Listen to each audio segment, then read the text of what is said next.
মায়ার নবী জানায়া দেয়, ও উম্মতেরা শুনো, এতিমের মাথায় যদি আমার কোনো উম্মত হাত বুলায়, তাহলে ওই এতিমের মাথার মধ্যে যত পরিমাণে চুল আছে ওই চুলগুলো গণনা করা পসিবল হবে না, সম্ভব হবে না। মায়ার নবী জানা দেয়, একটা এতিমের মাথায় যদি আমার কোনো উম্মত মায়া নিয়ে দরদ নিয়ে হাত বোলায়, ওই এতিমের মাথার চুল বরাবর পরিমাণ সওয়াব আল্লাহ পাক হাত বুলানেওয়ালার আমল নামায় দিয়ে দিবি। এই জন্য জান্নাতি মানুষ মনে করে আমি এতিমদের পাশে গিয়া দাঁড়ায় যাব। এখন আমার মায়ার নবীর মতো এতিম কেউ নাই। যেই নবী আমার এত পরিমাণে এতিম হয়ে গেলেন, যেই নবীর মতো এতিম কেউ নেই। চিন্তা ভাবনা করে, মায়ার নবী তো জিন্দেগিতে কোনো এতিমের ধমক দেয় নাই, মিসকিনের ধমক দেয় নাই, গরিবের ধমক দেয় নাই, অসহায়ের নবী ধমক দেয় নাই। আল্লাহ পাক সূরাত আদ-দুহার মধ্যে নবীরে জানায়া দিয়েছে, ফাআম্মাল ইয়াতীমা ফালা তাকহার ওয়া আম্মাস সাইলা ফালা তানহার। ও পয়গম্বর, জীবনে কোনো দিন কোনো এতিমের ধমক দেওয়া যাবে না, কোনো সায়েলকে আপনি দাঁড়াইয়া দিবেন না।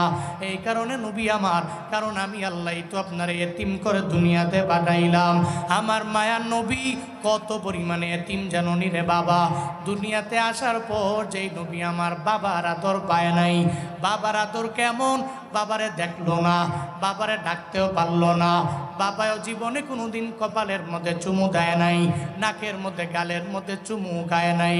যেই মায়ার নবী আমার এত পরিমাণে এতিম, 5 বছর বয়সের পরে নবী যখন মা আমেনার ঘরের মধ্যে আসলেন, মা আমেনার ঘর থেকে বিকেলবেলা যখন মায়ার নবী খেলার মাঠে খেলাধুলা করার জন্য না, খেলা দেখার জন্য যখন রাহমাতুল লিল আলামিন মাঠের কিনারায় দাঁড়ায় যায়, খেলাধুলা দেখার পরে এদের নাকে কপালে চুমু দিয়া কাদের মধ্যে লইয়া কত পরিমাণে আদর করে এদের বাড়িতে নিয়ে যায়। আমার বাবাই কি আসবে না? আমার বাবাই যদি না আসে আজকে বাড়িতে যাব না। নবী চোখের বাণী ফালায়া ফালায়া বাবার জন্য কান্না করে। সন্ধ্যা যখন ঘনিয়ে আসে, এরপরেও যখন নবী বাসায় যায় না, মা আমেনার মনে বড় চিন্তা, আমার সন্তান যদি হারায়া যায়, কোথায় গেলে আমি সন্তানের পাবো। এবার মা আমেনা ঘর থেকে বের হয়ে শিশুদেরকে জিজ্ঞাসা করে, ও শিশুরা, মুহাম্মদের খেলার মাঠের মধ্যে দেখছনি? ওই মুহাম্মদের নাম বলতে কাউরে চিনি না, তবে দেখছি গো ওই খেলার মাঠের কিনারায় দাঁড়ায়া দাঁড়ায়া একজনে চোখের পানি ফালায় কান্না করে। মা আমেনার বুঝতে বাকি নাই, এটা আমার সন্তান ছাড়া কেউ হতে পারে না। মা আমেনা দৌড়ে যায়, আর যায় দেখে মায়ার নবী আমার কান্দি। মা আমেনা যায় বলে, মুহাম্মদ রে, ও বাবা, এই খেলার মাঠে খেলাধুলা করার জন্য এসে সন্ধ্যা ঘনিয়ে গেল, কেন তুমি বাড়ির মধ্যে যাও না? কেন চোখের বাণী ফালায় কান্না করো? কে তোমায় মারলো? কে তোমার দেহের মধ্যে আঘাত করলো? আমি মায়ের জানায়া দাও। মায়ার নবী জানায়া দেয়, ও মা আমার না না, দুনিয়ার কেউ তো আমারে মারে নাই গো মা, বরং আমি চোখের বাণী ফালায় কেন কান্না করি জানুনি? সব শিশুরা এদের বাবারা আইসা গালের মধ্যে চুমু দিয়া, নাকে কপালের মধ্যে চুমু দিয়া, সুন্দর করে কাঁধের মধ্যে উঠাইয়া বাড়ির মধ্যে নিয়ে যায়। কিন্তু আমার বাবা কি নাই? আজকে আমার বাবা যদি আমার দরবারে না আসে, মাগো আমি বাড়ির মধ্যে যেতে চাই না, আমার বাবারে আগে ডাক দাও, আগে বাবার কাঁধের মধ্যে উঠবো, এরপরে আমার বাবার কাঁধে উঠে আমি বাড়ির মধ্যে যাব। মা আমেনা আমার মায়ার নবীরে জানায়া দেয়, মুহাম্মদ রে, ও বাবা, চোখের পানি ফালাইয়া কান্না করার মানে নাই, কোনো প্রয়োজন নাই, কারণ তোমার বাবা দুনিয়ার মধ্যে নাই। তোমার বাবা ব্যবসা করার জন্য রওনা হয়ে গেল, আর তোমার বাবা আমার ঘরের মধ্যে ফিরে নাই, বাবারে দুনিয়ার মধ্যে আর পাইবা না। আমার মায়ার নবী কয়, মা আমার বাবারে যদিও দুনিয়ায় দেখব না, একটু বাবার কবরের পাশে আমারে লইয়া যাও। এবার মা আমেনা আব্দুল মুত্তালিবের কাছে গিয়া পারমিশন নিয়ে নেয়, একটা ঘোড়া গুড়ার মধ্যে উম্মে আয়মান আর মা আমেনা আর মায়ান নবী যখন রওনা হয়ে যায় বাবার কবর জিয়ারতের জন্য, একটা পর্যায়ে ওই বাবার কবর জিয়ারতের জন্য কবরের পাশে যখন যায়, মা আমেনা কয় তাকায়া দেখ ওই জায়গার মধ্যে তোমার বাবার কবর, ওখানে যাও। আমার মায়া নবী ওই বাবার কবরের মধ্যে যাইয়া বারবার রহমাতুল লিল আলামিন শিশু নবী আমার বাবারে বারবার ডাক দেয়, ও বাবা আমার, কেন তুমি আমি সন্তানের সুন্দর করে চুমু দাও না? কেন আমার গালে চুমু খাও না? ও বাবা গো, আমি সন্তানের প্রতি কি তোমার মায়া হয় না? কেন তুমি আমার সন্তান বলে ডাক দেও না? মায়ার নবী চোখের পানি পালা পালা কান্না করি। একটা পর্যায়ে মা আমেনা বলে, ও মোহাম্মদ, আয় দেরি হয়ে যাব, আমি তোমাকে সঙ্গে করে লইয়া বাড়ির মধ্যে চলে যাব। তোমার বাবার কবর দেখা যখন শেষ হয়ে গেছে আর দেরি করা যাবে না। গুড়ার মধ্যে উঠছেন উম্মে আয়মান আর মায়া নবী আর উম্মে আয়মান আর মা আমেনা, তিনজনে গুড়ার মধ্যে ওইটা যখন রওনা করে ফেললো, একটু দূর যাওয়ার পরে মা আমেনা ডেকে বলে, উম্মে আয়মান, একটু গুড়াটারে একটু থামায়া দাও, আমার একটু নামাও, পেটের মধ্যে ব্যথা আরম্ভ হয়ে গেছে, আমার একটু থামায়া দাও, আমার মোহাম্মদের আমি দু চারটা কথা বলবো, পেটের ব্যথা সহ্য করতে পারি না। মায়ার নবীর মা যখন ওই গুড়া থেকে নামলো, নবী আমার নামলো, এবার মা আমেনার পেটের ব্যথা কনে কনে কনে কনে বাড়তে লাগলো। একটা পর্যায়ে ডেকে বলে, ও মোহাম্মদ, তোমার বাবার কবর জিয়ারতের জন্য তুমি রওনা হয়ে গেলা, আমি মায় তোমারে কত পরিমাণে আদর যত্ন করতে পারি নাই, বাবার কবর জিয়ারতের জন্য আমি নিয়ে গেলাম, এখন যাওয়ার পথে আমি মায়ের পেটের মধ্যে ব্যথা দেখা দিয়ে দিল, আমার মনে হয় আমি মা ও দুনিয়া থেকে বিদায় নিয়ে চলে যাওয়া লাগবে। ও সন্তান, আয় আমার বুকের মধ্যে আয়, আমি মায়ের জন্য বদদোয়া করবি না, আমি মায়ের তোরে দুনিয়ার মধ্যে পরিপূর্ণভাবে কদর করতে পারি নাই, স্নেহ মায়া দিতে পারলাম না, বাবার কবর জিয়ারত করতে যাইয়া এখন আসার সময় মনে হয় মারেও হারায়া ফেলতে হবে। মায়ার নবী কয়, মা, আমি দুনিয়াতে বাবার আদর কেমন আমি পাই নাই, দুনিয়াতে আসার পরে আপনার ঘরে আমি ছিলাম না, দুধমা হালিমার ঘরে আমি ওই জায়গার মধ্যে বড় হয়ে গেলাম, এখন মা যদি আপনি আমারও সাইরা যদি জ্বলিয়া যান, আমার মাও থাকবে না, আমার বাবাও দুনিয়ার মধ্যে থাকবে না, আমি মুহাম্মদের মতো এতিম এই দুনিয়ার মধ্যে আর কেউ রইবে না। মায়ার নবী চোখের পানি পালা পালা কান্না করে গোড়া নিয়ে যখন দৌড়া যায়, মা আমেনা বিদায় নিয়ে যায়, উম্মে আয়মান আর নবী যখন যায়, আব্দুল মুত্তালিব তাকায়া দেখে যাওয়ার সময় গোড়ার মধ্যে 3 জন, আসার সময় গোড়ার মধ্যে 2 জন, বুঝতে আর বাকি নাই। আমার মনে হয় পুত্রবধূটা দুনিয়া থেকে বিদায় নিয়ে চলে গেল।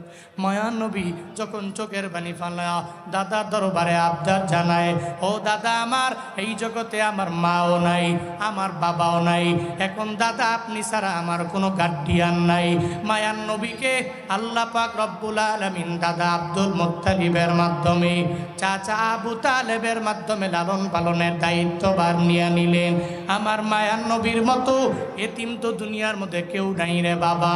একটা নবীর উম্মতেরাও এতিমের পাশে যদি দাঁড়ায়া যায়, এত পরিমাণে সওয়াব আল্লাহ ওই উম্মতের পাশে আইসা স্বয়ং দাঁড়ায়া যায়।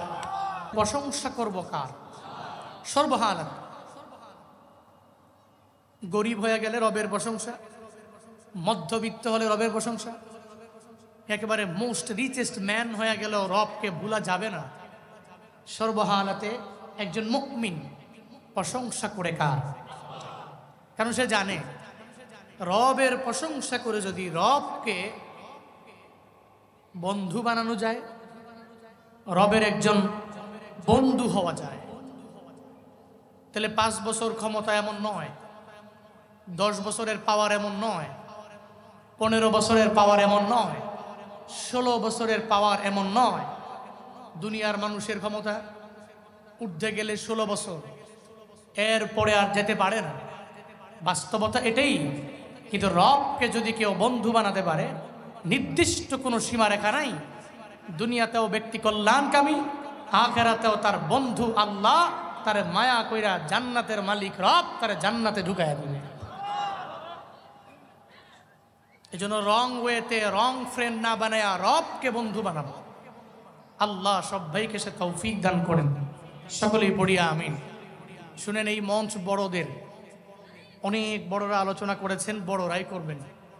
আমার বলার মতো কোনো যোগ্যতা নাই, অগুছালুভাবে আমি বলি, যতটুকু পারি আমি বলবো। আপনারা রাগ কইলেন না, বললেন না যে কারে আসর নামাজের পরে উঠে দিছে আবার হ্যাঁ কথা কই দাঁড়া না ঠিক মতো। এই জন্য যতটুকু পারি আমি অগুছালুভাবে বলবো। মাগরিব পর্যন্ত সময়, শর্ট টাইম, অনেক বেশি সময় এমন না, যতক্ষণ পারি চেষ্টা করি। আল্লাহ তৌফিক দান করুন, জোরে পড়েন আমিন। এমনিতেই রাতের প্রোগ্রামগুলো একরকম, দিনের প্রোগ্রাম একরকম।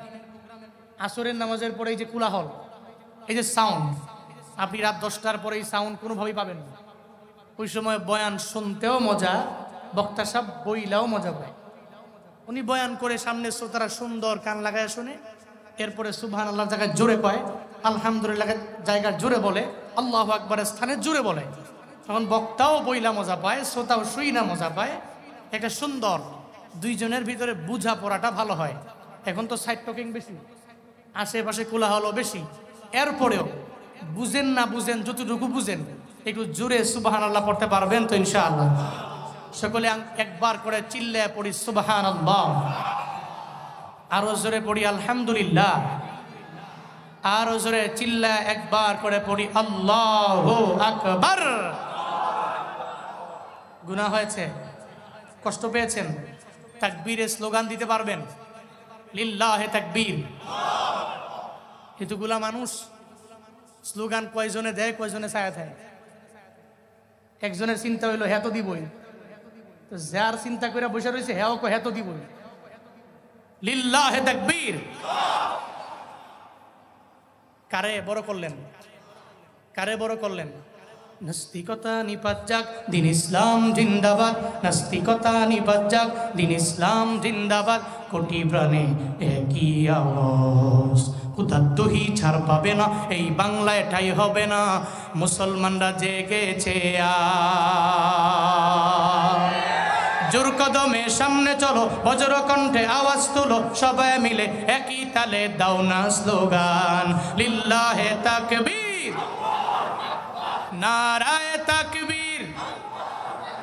দিন ইসলাম, দিন ইসলাম জিন্দাবাদ, জিন্দাবাদ। ইসলামেরই জন্য দেশের হয়েছে জন্ম, ইসলামের বিরুদ্ধে গেলে দেশ হবে ভিন্ন।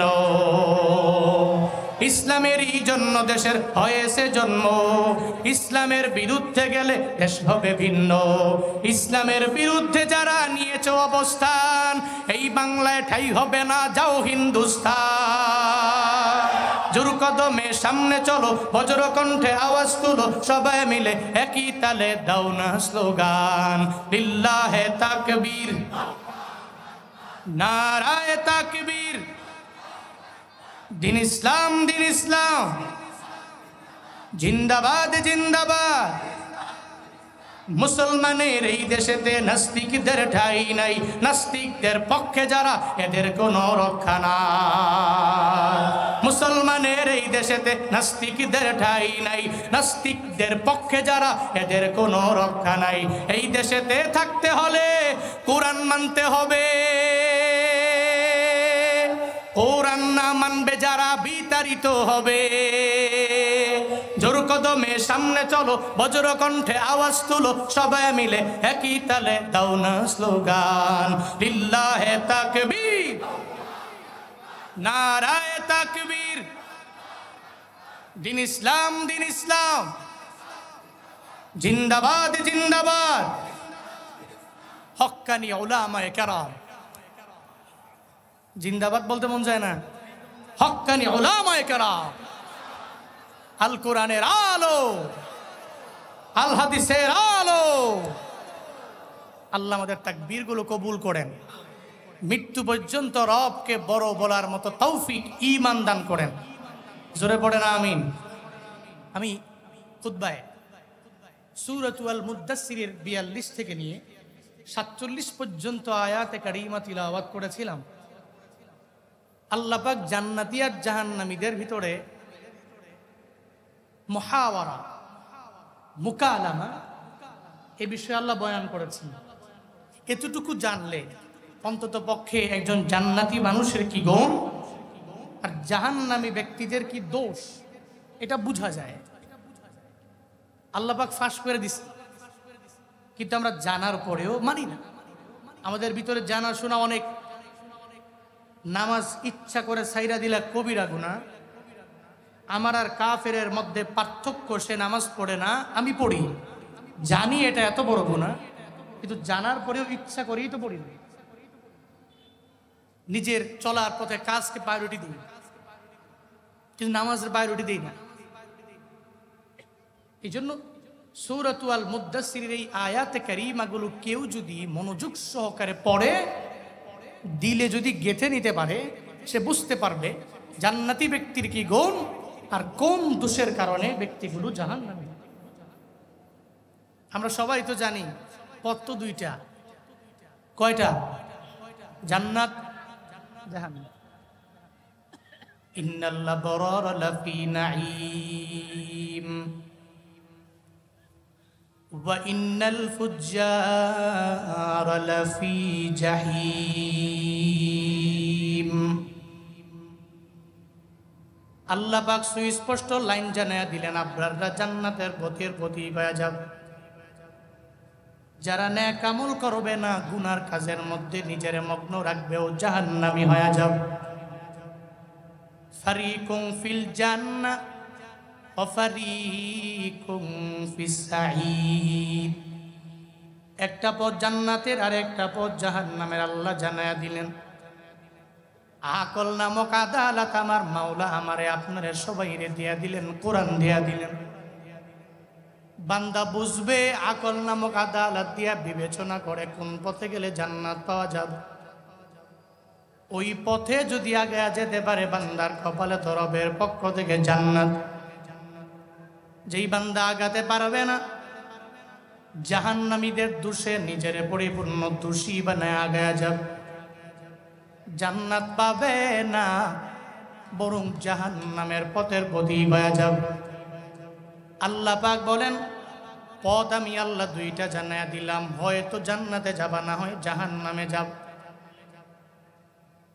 হাসরের ময়দানের বিচার কার্য শেষ হয়ে যাবে যেদিন, পুলসেরাত বিজলির আকারে পার হইয়া যেই মানুষগুলো রবের জান্নাতে যাবে। আবার অনেকে আছে জান্নাতে যেতে পারবে না, পুলসেরাতও পার হতে পারবে না, জাহান্নামী হয়ে যাবে।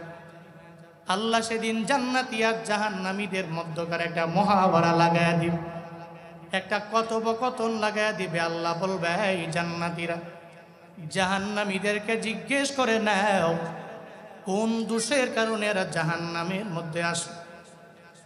জান্নাতীদের জবান, জাহান্নামীদের জবান আমার মাওলা কইলা দিব।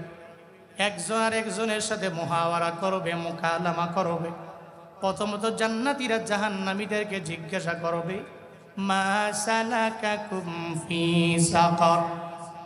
এই জাহান্নামীরা, কিসে তোমাদেরকে জাহান্নাম নামক এই আগুনের মধ্যে ফালায়া দিল? কেন জান্নাতের মধ্যে ঢুকতে পারলা না? কেন জাহান্নামের মধ্যে চলে গেলা? দুইজনে তো এক এলাকার বাসিন্দা। আমি আজান দিলে নামাজের মধ্যে গেলাম, তুমি গেলা না। এই বাসিন্দারা, আমরা তো একই এলাকায় বসবাস করলাম, একই বাড়ির মধ্যে রইলাম, একই ফ্ল্যাটের মধ্যে থাকলাম, একই দেশের মধ্যে ছিল আমাদের বসবাস, কিন্তু আজকে আমরা জান্নাতে, তোমরা কেন জাহান্নামের মধ্যে গেলা? সেদিন জান্নাতীরা যখন জাহান্নামীদেরকে বলবে, কোন দোষে তোমাদেরকে জাহান্নামে নিয়ে গেল? কয়েক নাম্বার দোষ, কালু লাম নাকু মিনাল মুসাল্লিন। দুনিয়াতে আমরা নামাজি ছিলাম না। এক নাম্বার দোষ কি? নামাজি ছিলাম, আমরা মুসল্লি ছিলাম না। তোমরা আজান দিলে দৌড়ে মসজিদে গেছো, আমরা আজান দিলে মসজিদে যাবো দূরের কথা, বরং ফজরের সময় আজান দিছে তো মোবাইলটা রাইখা এরপরে কম্বল ল্যাপ মুড়ি দিয়ে দিলাম, গুরুত্ব দিই নি। তোমরা নামাজের গুরুত্ব দেওয়ার কারণে আজকে জান্নাতে। আমরা নামাজের গুরুত্ব দিতে পারি নাই, এ কারণে আজকে জাহান্নামের মধ্যে আমরা চলে গেলাম। জাহান্নামীরা বলবে তোমরা নামাজ পড়লা এ কারণে জান্নাতে গেলাম, আমরা নামাজ পড়তে পারি না এ কারণে জাহান্নামে চলে গেলাম। ও বান্দা, তাইলে বোঝা গেল এক নাম্বার, যেই বান্দা নামাজি ও তো জান্নাতের মধ্যে চলে যাবে, আর যে নামাজের ধারে কাছেও যায় না ও জাহান্নামে যাবে। জাহান্নামের ব্যক্তিটাই তো জান্নাতীদেরকে আফসোস করে বলবে তোমরা নামাজের গুণে গুণান্বিত হওয়ার কারণে জান্নাতি, আর নামাজের গুণে গুণান্বিত না হতে পারি নাই, এ কারণে আমরা ওই দোষের কারণে জাহান্নামে চলে আসলাম। এর মানে বোঝা গেল যেই বান্দা জান্নাতি হবে ও নামাজি হবে, নামাজি ছাড়া কোনো বান্দাই জান্নাতি হতে পারবে না, নামাজ ছাড়া জান্নাতে ঢোকাও সম্ভব না। কিন্তু এখন তো মুসল্লিদের এমন একটা হালাত হয়ে গেল, শ্রোতাদেরও এমন একটা হালাত হয়ে গেল, বয়ান শুনে সারা দিন আর রাত লাগায়া বয়ান, কিন্তু ফজরও পড়ে না, জোহরও পড়ে না, আসরও পড়ে না। হুজুরদের বয়ান শুনতে বড়ই মজা লাগে, কিন্তু হুজুর তো নামাজের বয়ান কইরা গলা ফাটায়া হাতিয়া নিয়া বাড়িতে রওয়ানা, কিন্তু মুসল্লির নামাজের কোনো খবর নাই। এখনো মসজিদের মধ্যে ফজরের সময় মুসল্লি পাওয়া যায় না, জোহরে মুসল্লি পাওয়া যায় না, আসরে মুসল্লি পাওয়া যায় না, মাগরিব এশায় মুসল্লি পাওয়া যায় না। ইমাম যদি জিজ্ঞাসা করে এই যুবক কেন তুমি জোহরের নামাজে গেলা না, তখন সঙ্গে সঙ্গে জানায়া দেন আমি জুয়ান মানুষ, এখন নামাজ দিয়া কোনো লাভ নাই, বরং হায়াতের বেলা তো অনেক আছে, মুরব্বী হয়ে গেলে দাদার মতো বয়স হয়ে গেলে আমি নামাজের মধ্যে যাব। অথচ আল্লাহ পাক জানায়া দিলেন ও আমার বান্দা জান্নাতি গুণে গুণান্বিত হইও। জান্নাতি গুণে যেই বান্দা গুণান্বিত হবে, এক নম্বরে বান্দার নামাজের গুণ লাগবে। যেই বান্দা নামাজের গুণে গুণান্বিত হবে ওই বান্দাকে আমার মাওলা হাসরের ময়দানে জান্নাতে ঢোকাবে। কিন্তু যারা নামাজ পড়ে না এরা জাহান্নামী হয়ে যাবে। এক নাম্বারই দুষ্টা আমাদের ভিতরে ছিল, এই দুষের কারণে আজকে জান্নাতের মধ্যে যেতে পারলাম না। ওদিন যদি আফসুস করে চোখের বানি ফালাইয়া নিজের হাতও যদি নিজে কামড়াইয়া জাহান্নামী খেয়ে ফেলে, এরপরেও জাহান্নামীরে তো আমার মাওলা ক্ষমা কইরা জান্নাতে ঢোকাবে না। ও আল্লাহর বান্দারা, ও দিন আফসুস করলে বিন্দু মাত্র পরিমাণ কোনো ফায়দা নাই। একটা মুরব্বী 70 বছর মুরব্বী হয়ে যাওয়ার পরে যদি বলে লাইতা শাবাবা ইয়াউদু, যদি জুয়ান কালটা আবার ফিরে পাইতাম, এরপরে আমি নামাজের জন্য যাইতাম, এরপরে আমি রোজা রাখতাম, এরপরে আমি তাহাজ্জুদের মুসল্লায় দাঁড়ায়া যাইতাম, এরপরে ইশরাক আউয়াবিনের মুসল্লায় দাঁড়ায়া যাইতাম। ও বান্দা জবাব দাও, একটা মুরব্বীও যদি মুরব্বী হয়ে যাওয়ার পরে বারবার বলে আল্লাহ যদি আমারে জুয়ান বানাইতো তাহলে আমি নামাজের জন্য আগে যাইতাম, এর মানে বোঝা যায় মুরব্বী কোনোদিন জুয়ান হতে পারবে? পারবেনি। মুরব্বী কোনোদিন জুয়ান হতে পারবে? ঠিক তদ্রুপ ভাবে জাহান্নামীরা জাহান্নামে যাওয়ার পরে যদি 1000 বার 1,00,000 বার যদি আল্লাহকে বারবার আবদার জানায়, আল্লাহ দুনিয়াতে নামাজ পড়ি নাই, একটু ছাড় দেন, একটু নামাজ পড়ব, একটু দুনিয়াতে আবার পাঠান, আবার রোজা রেখে আসবো, নেক আমল করে আসবো, গীবত করব না, মিথ্যা বলবো না। আমরা যারা অন্যায় করে ওই অন্যায়কারীদের বন্ধু নিজেরে বানামু না, যদি বারবার বলবে আদৌ কি আল্লাহ পাক জাহান্নাম থেকে ফিরে দুনিয়াতে পাঠাবে? কথা বলেন না কেন? ওদিন আফসোস করলেও বিন্দু মাত্র পরিমাণ লাভ। এই জন্য জান্নাতি ব্যক্তিদের গুণ, ওরা জান্নাতে থাইকা প্রশ্ন করছে এই কিসে তোমারে জাহান্নামে নিল? দোষ ছিল 1 নাম্বার নামাজি ছিলাম না। এর মানে স্পষ্ট এরা নামাজি না হওয়ার কারণে জাহান্নামে, এরা নামাজ পড়ার কারণে জান্নাত। 1 নাম্বার। 2 নম্বরে আমার মাওলা জানায়া দেন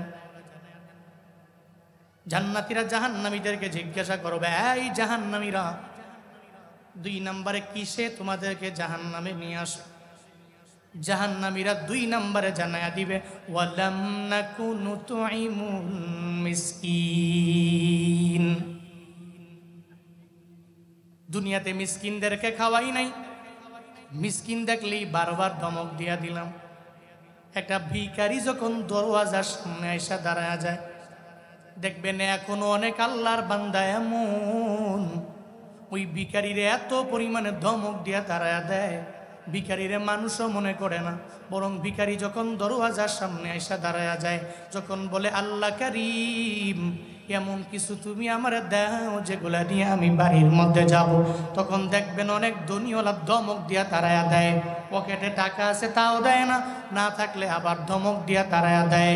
মিসকিনদেরকে মানুষই মনে করে না, নিঃস্বদেরকে মানুষ মনে করে না, অসহায়দেরকে মানুষ মনে করে না। না রে বাবা, জাহান্নামীদের দোষ হলে এরা মিসকিনদের খাওয়াবে না, এরা এতিমদের পাশে গিয়া দাঁড়ায় যাবে না, এরা কশ্চিনকালেও কোনো গরিব মানুষ অসহায় মানুষের পাশে গিয়া দাঁড়ায় যাবে না।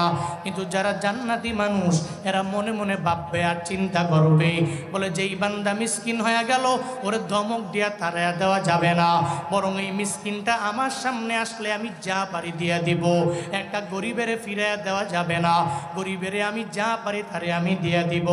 একটা এতিমের ফিরাইয়া দেওয়া যাবে না, বরং এতিম যদি আমার সামনে এসে একটু আমারে ডাক দেয় আর আমার দরবার থেকে যদি কোনো সাহায্য চায়, আমি জীবনেও কোনো দিন কোনো এতিমের ধমক দিয়া তাড়ায়া দিব না। কারণ মুমিনের বরে মনে মনে বড় চিন্তা আছে, একটা এতিমের দুনিয়ায় কেউ নাই, একটা মিসকিনের দুনিয়ার মধ্যে কেউ নাই, একটা অসহায়ের দুনিয়ার মধ্যে কেউ নাই রে বাবা।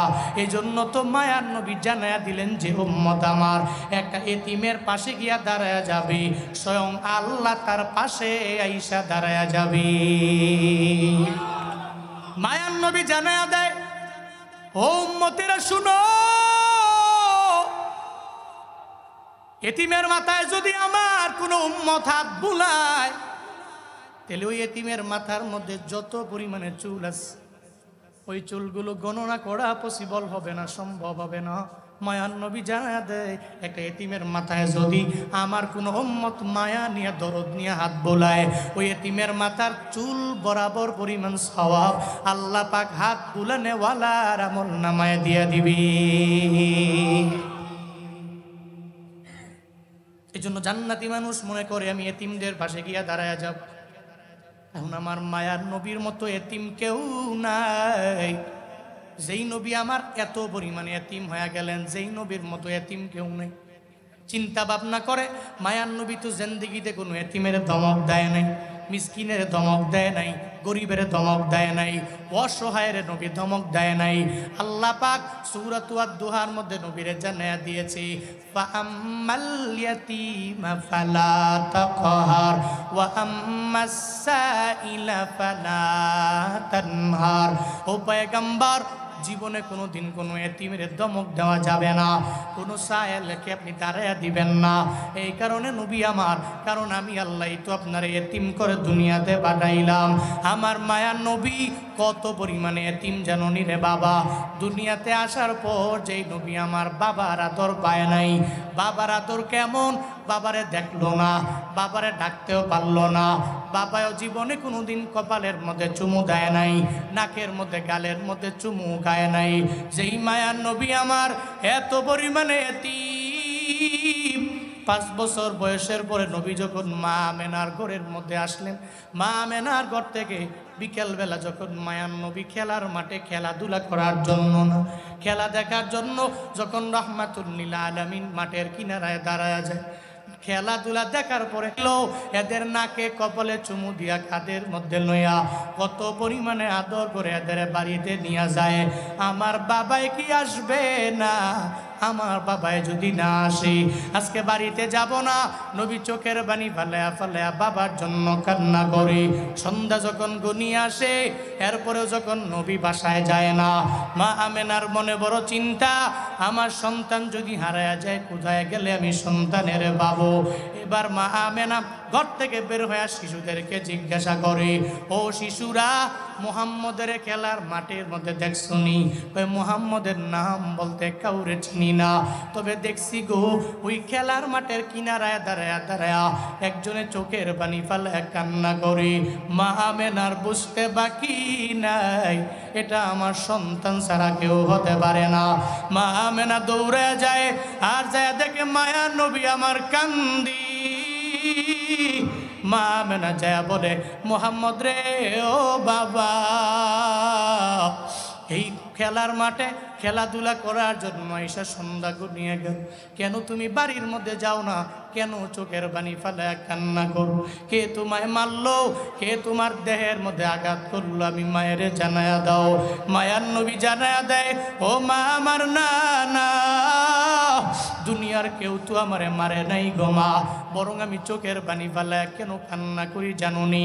সব শিশুরা এদের বাবারা আইসা গালের মধ্যে চুমু দিয়া, নাকে কপালের মধ্যে চুমু দিয়া, সুন্দর করে কাঁধের মধ্যে উঠাইয়া বাড়ির মধ্যে নিয়ে যায়। কিন্তু আমার বাবা কি নাই?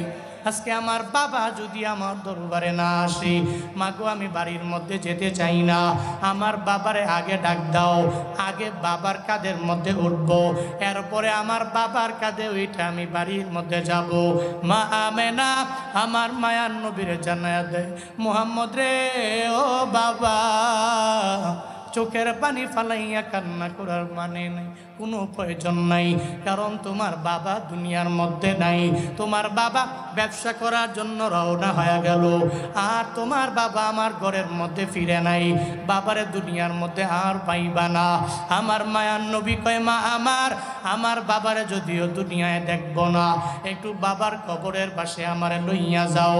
এবার মা আমেনা আব্দুল মুত্তালিবের কাছে গিয়া পারমিশন নিয়ে নেয়। একটা গোড়ার মধ্যে উম্মে আয়মান আর মা আমেনা আর মায়ার নবী যখন রওনা হয়ে যায় বাবার কবর জিয়ারতের জন্য, একটা পর্যায়ে ওই বাবার কবর জিয়ারতের জন্য কবরের পাশে যখন যায়, মা আমেনা কয়, তাকায়া দেখ ওই জায়গার মধ্যে তোমার বাবার কবর, ওখানে যাও। আমার মায়া নবী ওই বাবার কবরের মধ্যে যাইয়া বারবার রহমাতুল লিল আলামিন শিশু নবী আমার বাবারে বারবার ডাক দেয়, ও বাবা আমার, কেন তুমি আমি সন্তানের সুন্দর করে চুমু দাও না? কেন আমার গালে চুমু খাও না? ও বাবা গো, আমি সন্তানের প্রতি কি তোমার মায়া হয় না? কেন তুমি আমার সন্তান বলে ডাক দাও না? মায়ার নবী চোখের পানি পালায়া পালায়া কান্না করি। একটা পর্যায়ে মা আমেনা বলে, ও মোহাম্মদ, আয় দেরি হয়ে যাব, আমি তোমাকে সঙ্গে করে লইয়া বাড়ির মধ্যে চলে যাব। তোমার বাবার কবর দেখা যখন শেষ হয়ে গেছে, আর দেরি করা যাবে না। গুড়ার মধ্যে উঠছেন উম্মে আয়মান আর মায়া নবী আর উম্মে আয়মান আর মা আমেনা, তিনজনে গুড়ার মধ্যে ওইটা যখন রওনা করে ফেললো, একটু দূর যাওয়ার পরে মা আমেনা ডেকে বলে, উম্মে আয়মান, একটু গুড়াটারে একটু থামায়া দাও, আমার একটু নামাও, পেটের মধ্যে ব্যথা আরম্ভ হয়ে গেছে, আমার একটু থামায়া দাও, আমার মোহাম্মদের আমি দু চারটা কথা বলবো, পেটের ব্যথা সহ্য করতে পারি না। মায়ার নবীর মা যখন ওই গুড়া থেকে নামলো, নবী আমার নামলো, এবার মা আমেনার পেটের ব্যথা কনে কনে কনে কনে বাড়তে লাগলো। একটা পর্যায়ে ডেকে বলে, ও মোহাম্মদ, তোমার বাবার কবর জিয়ারতের জন্য তুমি রওনা হয়ে গেলা, আমি মায় তোমারে কত পরিমাণে আদর যত্ন করতে পারি নাই, বাবার কবর জিয়ারতের জন্য আমি নিয়ে গেলাম, এখন যাওয়ার পথে আমি মায়ের পেটের মধ্যে ব্যথা দেখা দিয়ে দিল, আমার মনে হয় আমি মা ও দুনিয়া থেকে বিদায় নিয়ে চলে যাওয়া লাগবে। ও সন্তান, আয় আমার বুকের মধ্যে আয়, আমি মায়ের জন্য বদদোয়া করবি না, আমি মায়ের তোরে দুনিয়ার মধ্যে পরিপূর্ণভাবে কদর করতে পারি নাই, স্নেহ মায়া দিতে পারলাম না, বাবার কবর জিয়ারত করতে যাইয়া এখন আসার সময় মনে হয় মারেও হারায়া ফেলতে হবে। মায়ার নবী কয়, মা, আমি দুনিয়াতে বাবার আদর কেমন আমি পাই নাই, দুনিয়াতে আসার পরে আপনার ঘরে আমি ছিলাম না, দুধমা হালিমার ঘরে আমি ওই জায়গার মধ্যে বড় হয়ে গেলাম, এখন মা যদি আপনি আমারও সাইরা যদি জ্বলিয়া যান, আমার মাও থাকবে না, আমার বাবাও দুনিয়ার মধ্যে থাকবে না, আমি মুহাম্মদের মতো এতিম এই দুনিয়ার মধ্যে আর কেউ রইবে না। মায়ার নবী চোখের পানি পালায়া পালায়া কান্না করে গোড়া নিয়ে যখন দৌড়া যায়, মা আমেনা বিদায় নিয়ে যায়, উম্মে আয়মান আর নবী যখন যায়, আব্দুল মুত্তালিব তাকায়া দেখে যাওয়ার সময় গোড়ার মধ্যে 3 জন, আসার সময় গোড়ার মধ্যে 2 জন, বুঝতে আর বাকি নাই আমার মনে হয় পুত্রবধূটা দুনিয়া থেকে বিদায় নিয়ে চলে গেল। মায়া নবী যখন চোখের পানি ফালা দাদার দরবারে আবদার জানায়, ও দাদা আমার এই জগতে আমার মাও নাই, আমার বাবাও নাই, এখন দাদা আপনি ছাড়া আমার কোনো গার্ডিয়ান নাই। মায়ার নবীকে আল্লাহ পাক রব্বুল আলামিন দাদা আব্দুল মুত্তালিবের মাধ্যমে, চাচা আবু তালেবের মাধ্যমে লালন পালনের দায়িত্বভার নিয়ে নিলেন। আমার মায়ার নবীর মতো এতিম তো দুনিয়ার মধ্যে কেউ নাই রে বাবা। একটা নবীর উম্মতেরাও এতিমের পাশে যদি দাঁড়ায়া যায়, এত পরিমাণে সওয়াব আল্লাহ ওই উম্মতের পাশে আইসা স্বয়ং দাঁড়ায়া যায়। নবী এতিম, কেউ যদি এতিমের পাশে দাঁড়ায়, কেউ খুশি না হইলেও নবী খুশি হয়ে যাবে। সুবহানাল্লাহ পড়বেন না? নবীরে খুশি করতে হলেও একটু এতিমের পাশে দাঁড়াবেন। জাহান্নামীদের দোষ হলো এরা এতিমদের পাশে দাঁড়ায় না, জান্নাতীদের গুণ হলো এতিম মিসকিনদের পাশে গিয়া দাঁড়ায় যায়। নিয়ত করেন আজকে থেকে এতিম মিসকিনদের পাশে দাঁড়ায় যাবেন। জাহান্নামীদের ৩ নাম্বার দোষ, কুন্না নাকুদু মাআল খাইদিন, যারা অপবাদ দিত, যারা গীবত করত, আমরা এদের বন্ধু হয়ে এদের সাথে মিল্লা আমরাও গীবত করতাম, আমরাও এদের সাথে অন্যায় অশ্লীল কথাবার্তা অনর্থক কথাবার্তা বলতাম। এ কারণে আজকে এই দোষের কারণে জাহান্নামী ৪ নাম্বার, কুন্না নুকাদ্দিবু বিয়াউমিদ্দিন, আমরা আখিরাতের দিনটাকে মিথ্যা প্রতিপন্ন করতাম। মনে করতাম হুজুরা খালি আখিরাত আখিরাত কয়, খালি কবর কয়, হুজুরা খালি ওয়াজ নাই, খালি কবরের ওয়াজ, খালি জাহান্নামের ওয়াজ। মনে করতাম জাহান্নাম জান্নাত এগুলা নাই, আখিরাত নাই। কিন্তু এখন তো মনে করলাম দুনিয়া ফানিয়া, আখিরাত বাকিয়া। দুনিয়া তো ধ্বংস হয়ে যাবে, আখিরাত তো বাকি থাকবে। হায় হাত্তা আতানাল ইয়াকিন, এখন তো সেই দিনটাই আমাদের সামনে আসলো। তোমরা গুণে গুণান্বিত হইয়া জান্নাতের মেহমান, আমরা দোষে দোষী হইয়া জাহান্নামের অধিবাসী। আল্লাহ আমাদের প্রত্যেককে জান্নাতি মানুষের গুণে গুণান্বিত হওয়ার তৌফিক দান করেন। সকলেই পড়িয়া আমিন। আল্লাহ প্রত্যেককে জাহান্নামী ব্যক্তিদের যে দোষ, ওই দোষ থেকে রক্ষা করেন। সকলেই মন থেকে চিল্লায়া পড়ে না আমিন।